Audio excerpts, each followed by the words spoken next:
যেখানে এদেশের অর্ধেক পুরুষ অর্ধেক নারী। আমাদের নবী করিম সাল্লাল্লাহু আলাইহি সাল্লাম ইসলামে উল্লেখ করেছেন, উনি নিজেও আমাদের মাদেরকে মেয়েদেরকে সম্মানিত করেছেন।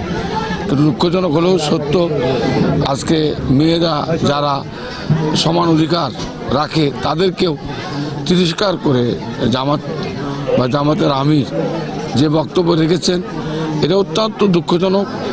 আজকে সারা দেশের নারী সমাজ ফুঁসে উঠেছে, বিক্ষুব্ধ হয়েছে, কারণ তাদের জামাত ইসলামের কাছে তারা এটা প্রত্যাশা করেনি। কারণ তাদের এই আচরণটা আবারও বাংলাদেশের মানুষকে মনে করিয়ে দেয় 1971 সালে যে ভূমিকা তারা রেখেছিল আমাদের নারী সমাজের উপরে।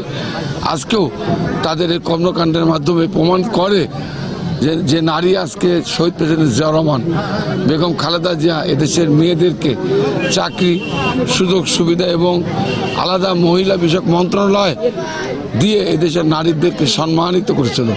যে নারী আজকে বিভিন্ন প্রশাসন, বিভিন্ন চাকরি এবং কর্মকাণ্ডে তারা অংশগ্রহণ করেছে এবং নারী পুরুষ দেশের নারী প্রধানমন্ত্রী বেগম খালেদা জিয়া, সেখানে নারীদেরকে তারা ক্ষমতায় গেলে তাদেরকে ঘর থেকে বেরোতে দেবে না। তারা যেটা বলেছে এটা অত্যন্ত দুঃখজনক, আমরা নিন্দা জানাই। এবং আমি মনে করি বাংলাদেশের নারী সমাজ জামাতে ইসলামকে আগামী জাতীয় সংসদ নির্বাচনে তাদেরকে প্রত্যাখ্যান করবে বলে আমি মনে করি।